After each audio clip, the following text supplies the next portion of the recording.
প্রিয় ছাত্রছাত্রীরা, কেমন আছো সবাই? বাংলা শিক্ষা চ্যানেলে তোমাদের স্বাগত জানাই। আজ আবারও হাজির হয়েছি নতুন একটি ভিডিও নিয়ে। আগের ভিডিওতে আমি তোমাদের নবম শ্রেণীর পাঠ্য লিও টলস্টয়ের লেখা ইলিয়াস গল্পের কিছুটা অংশ পড়িয়েছিলাম। আজ বাকি অংশটুকু পড়াবো। তাহলে চলো মূল আলোচনায় আসা যাক। একদিন মহম্মদ শাহর একদল আত্মীয় অনেক দূর থেকে এসে তার বাড়িতে অতিথি হলো।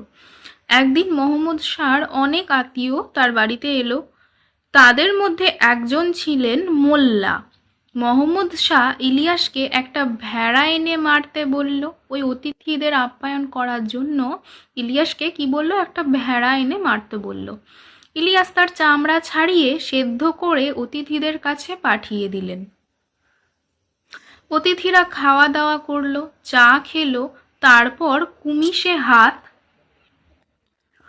দিল। মেঝেই কম্বলের উপরে পাতা কুশানে গৃহস্বামীদের সঙ্গে বসে অতিথিরা বাটি থেকে কুমিশ পান করতে করতে গল্প করছিল।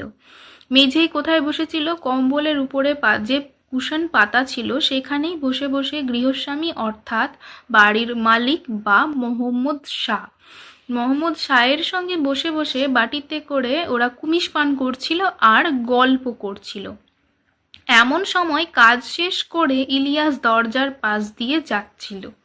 তাকে দেখতে পেয়ে মোহাম্মদ শাহ অতিথিদের বলল, দরজার পাশ দিয়ে যে বুড়ো মানুষটি চলে গেল তাকে আপনারা লক্ষ্য করেছেন কি? একজন বলল, আমি তাকে দেখিনি, কিন্তু ওর মধ্যে বিশেষ করে দেখবার কিছু আছে নাকি? বিশেষত্ব এই যে একসময় সে এ তল্লাটের সবচেয়ে ধনী ছিল।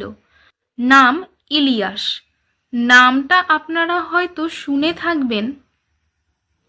এবার মোহাম্মদ শাহ এবং তার অতিথিদের মধ্যে এই কথোপকথনগুলো হলো। একজনকে তারা মোহাম্মদ শাহ তাদেরকে বলল যে যে মানুষটি চলে গেল তাকে কি আপনারা দেখেছেন? তার মধ্যে একজন বলল যে না, আমি তো তাকে দেখিনি, কিন্তু ওর মধ্যে কি বিশেষ কিছু দেখবার আছে?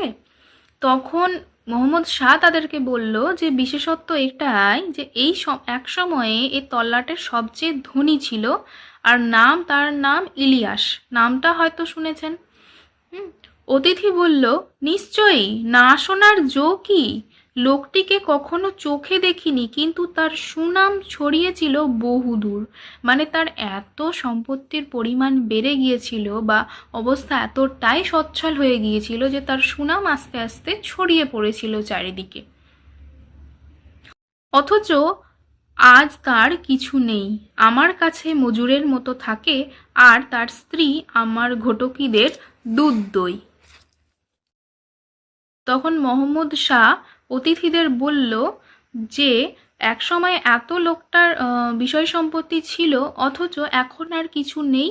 ও আমার কাছেই মজুরের মতন থাকে, আর তার স্ত্রী ঘটকিদের দুধ দই। অতিথি সবিস্ময়ে জিভ দিয়ে চুকচুক শব্দ করল। ঘাড় নাড়তে নাড়তে বলল, সত্যি, ভাগ্য যেন চাকার মতো ঘোরে। একজন উপরে ওঠে তো আর একজন তলায় পড়ে যায়। আহা, বলুন তো, বুড়ো লোকটা এখন নিশ্চয়ই খুব বিষণ্ণ। কি জানি, খুব চুপচাপ আর শান্ত হয়ে থাকে। কাজও করে ভালো। এই কথাটা বলছে কিন্তু মোহাম্মদ শাহ। অতিথি বলল, লোকটির সঙ্গে একটু কথা বলতে পারি কি? জীবন সম্পর্কে ওকে কিছু জিজ্ঞাসা করতে চাই আমি। গৃহস্বামী বলল, নিশ্চয় পারেন।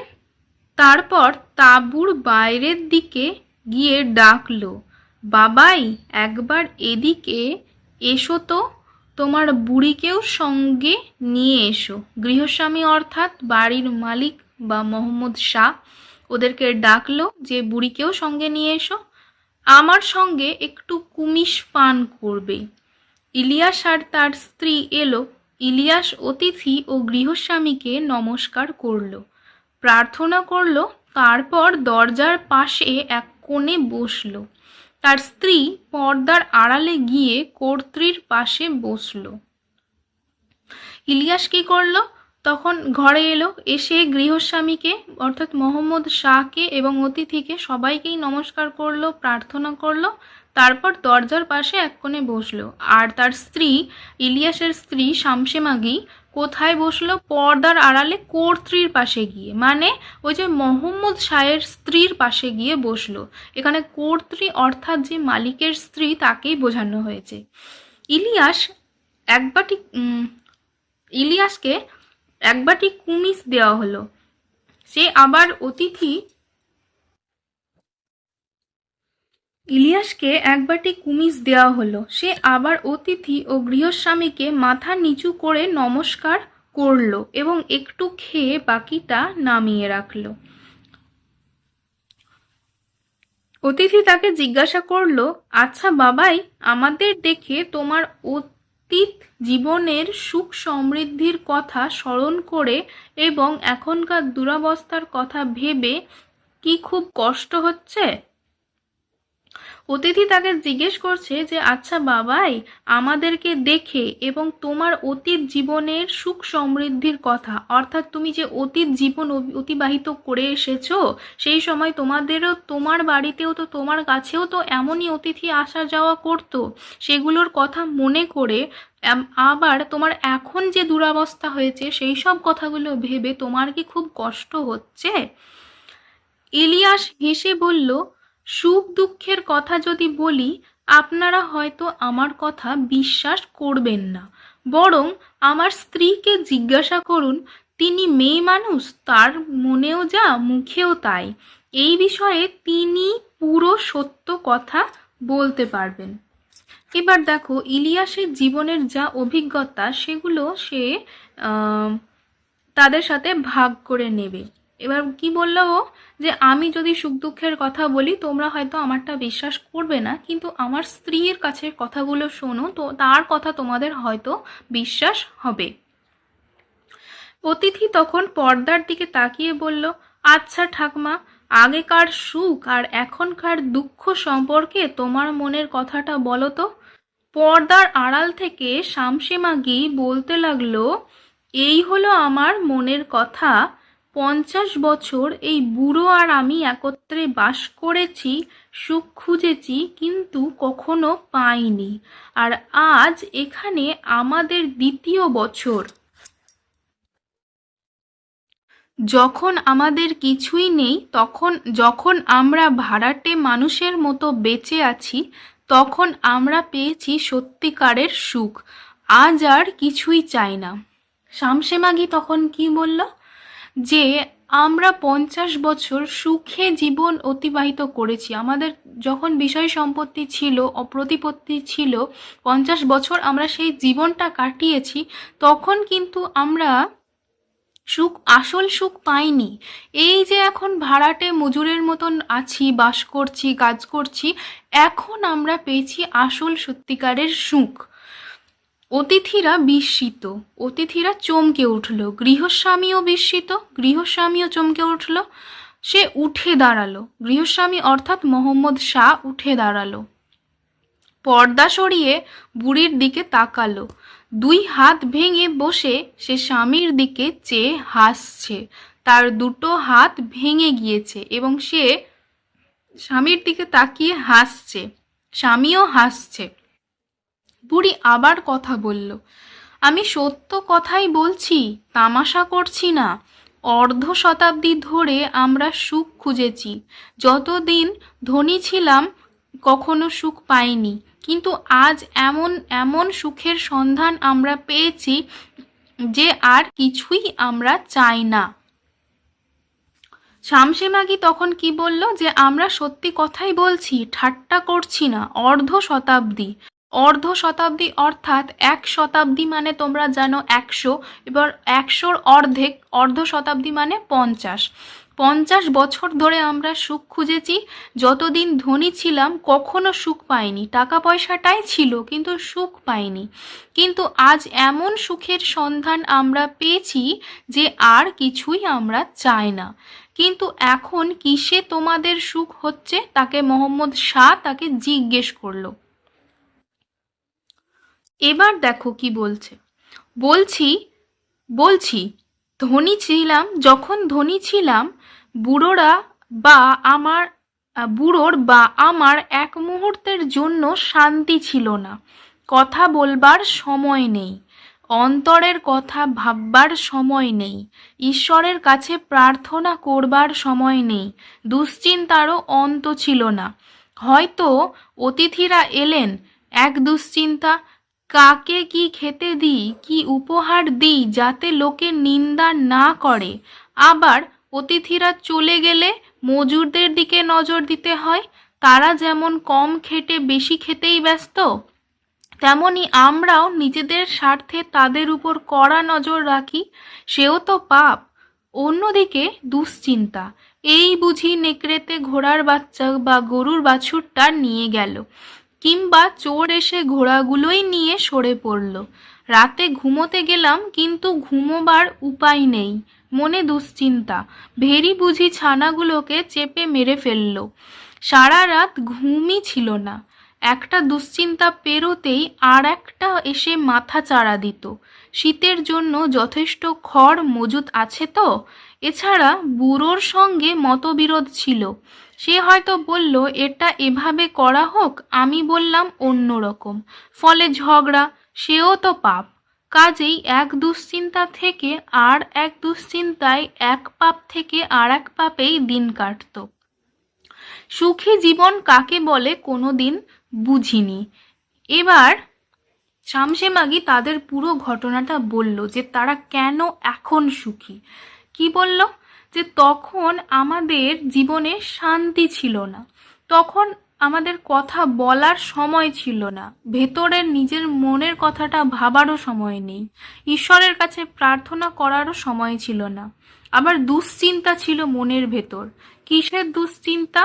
যে অতিথিরা আসছে, কাকে কি খেতে দেব, কাকে কি উপহার দেব যাতে নিন্দা না করে। আবার অতিথিরা যখন চলে যাচ্ছে, তখন মজুরদের দিকে নজর দিতে হয়, যে তারা কি কাজ করছে কি করছে না, কি কম খাটছে বেশি খাচ্ছে, তাদের উপরে নজর রাখতে হতো। আবার আরো অন্যরকম দুশ্চিন্তা হতো, কি কি, যে নেকড়েতে যদি ঘোড়ার বাচ্চাটা নিয়ে পালিয়ে যায়, বা গরুর বাছুরটা নিয়ে গেল, কি চোর এসে ঘোড়াগুলো নিয়ে গেল, এই রকম নানা রকমের দুশ্চিন্তা মাথায় ঘুরতো। সে তো রাতে ঘুম হতো না। আবার শীত আসার আগে যে খড় মজুত আছে কিনা, মানে যে গরু মোষ ছিল তাদের খাবার মজুত আছে কিনা, কোনো কাজ করার সময়, হ্যাঁ, ইলিয়াস একরকম বলতো, তার স্ত্রী আর এক রকম বলতো, ফলে তাদের মধ্যে ঝগড়া হতো। সে এইগুলো নিয়েই তাদের জীবনটা কিন্তু কেটেছে। আর এখন তাদের কি কাটছে? আর এখন এবার মোহাম্মদ শাহ জিজ্ঞেস করলেন, যে আর এখন কি হচ্ছে? এখন বুড়ো আর আমি একসঙ্গে সকালে উঠি, দুটো সুখ শান্তির কথা বলি, ঝগড়াও কিছু নেই, দুশ্চিন্তাও কিছু নেই। আমাদের একমাত্র কাজ প্রভুর সেবা করা। যতটা খাটতে পারি স্বেচ্ছায় খাটি, কাজেই প্রভুর কাজে আমাদের লাভ বই লোকসান নেই। বাড়িতে এলেই খাবার ও কুমিশ পাই। শীতকালে গরম হবার জন্য লোমের কোট আছে, জ্বালানি আছে, আত্মার কথা আলোচনা করবার বা ভাববার মতো সময় আছে, ঈশ্বরের কাছে প্রার্থনা করবার। 50 বছর ধরে সুখ খুঁজে খুঁজে এত দিনে পেয়েছি। এবার কি বলছে? যে আমরা দুজনে একসঙ্গে ঘুম থেকে উঠি, দুটো সুখ শান্তির কথা বলি, কোনো রকম দুশ্চিন্তা নেই, মালিক যা নির্দেশ দেয় সেই সব কাজগুলো করি, করার পরে আবার খাবারেরও যোগান থাকে, খেতেও পাই ঠিক সময়ে, গরমে শীতকালে গরমের পোশাক আছে, জ্বালানি আছে, আমাদের কোনো রকম অভাবও নেই, কোনো রকম চিন্তাও নেই। এত 50 বছর ধরে যে সুখ আমরা খুঁজেছি, সেই সুখ এতদিনে পেয়েছি। অতিথিরা হেসে উঠল, কিন্তু ইলিয়াস বলল, বন্ধুগণ হাসবেন না, এটা তামাশা নয়, এটাই মানুষের জীবন। আমার স্ত্রী আর আমি অবুঝ ছিলাম, তাই সম্পত্তি হারিয়ে কেঁদেছিলাম, কিন্তু ঈশ্বর আমাদের কাছে সত্যকে উন্মুক্ত করেছেন। আর সে কথা যে আমরা আপনাদের বললাম, তা ফুর্তির জন্য নয়, আপনাদের কল্যাণের জন্য। তখন অতিথিরা এদের এইসব কথাগুলো শুনে হাসতে শুরু করলো। তখন ইলিয়াস কি বলল?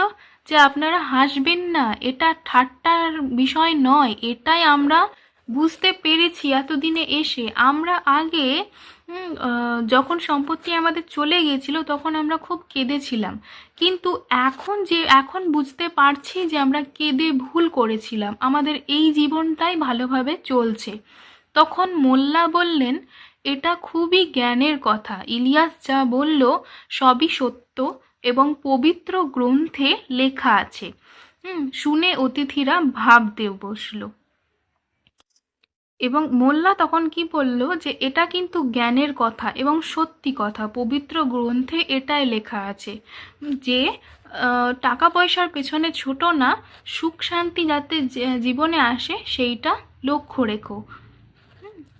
তা এই কথাটা শুনে অতিথিরা আবার ভাবতে বসলো যে ইলিয়াস যে কথাটা বলল সেই কথাটা কি সত্যি না মিথ্যা, বা ঠিক না ভুল।